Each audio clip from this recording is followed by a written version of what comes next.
Well, Angela Yee, she left the Breakfast Club recently. And I had Charlamagne on the show, and he explained why, he thought that she left. Straight from the horse's mouth, what was the reason that, Angela left the Breakfast Club? Because I know Angela really well. I had done her show on Lip Service before she even, joined the Breakfast Club, and you guys became what you are. And, I've been cool with both of y'all forever. So straight from you, what was the reason that she finally left?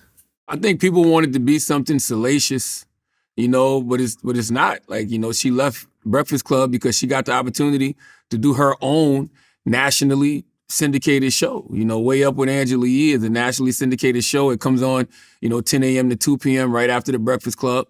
And I think that would be hard for anybody to pass up. From your point of view, what do you think? I think she wanted her own. Yeah, that's pretty much what he said. I think that she, she deserves it. And I think she wanted to give it a shot. She had her own on Sirius.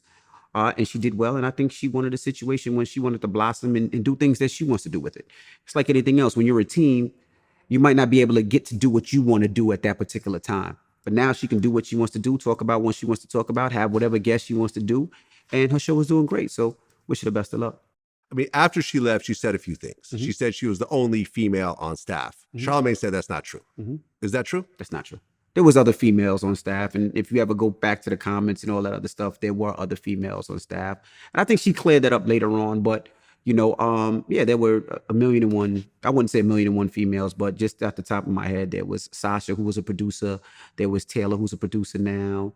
There were so many people, but I think she cleared that up. And, what she felt, I guess, I'm not sure what she meant by it, but even our boss, the person that actually, the program director is a woman, Thea Mitchell, that went to Hampton University, by the way. HU, what up? But so there are women that work on behind the scenes at the Breakfast Club, absolutely.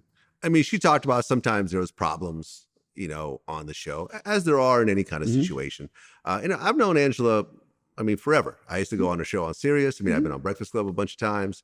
Do you felt like her being the one woman on there, that there were situations that could have been handled differently and so forth? Or do you think that, because she did make a few comments. There was a situation with Charlamagne when the two of them weren't talking, remember? And then I remember on my show, he actually apologized to Angela for some of the stuff that he said could have been phrased differently. Do you know what I'm talking about with that? You talking about with Gucci Mane? Oh, okay, yeah. I guess that was it. Yeah. If me and Angela Yee weren't necessarily on the best of terms, I could see why she would feel like I'm not her friend. And that's what I'm glad you asked me that question, because nobody's ever asked me that. But it's like I literally just apologized to Angela Yee for that. Like literally, I'm talking about like yesterday. If I'm doing this interview today, I'm doing this today. This was literally like yesterday, because we hadn't been in the studio since March because of the whole pandemic thing, man. And I think one thing this pandemic made us all do, it just made us all like just sit down and reflect, And for me, working with Envy and Angela for almost 10 years, I got genuine love for them.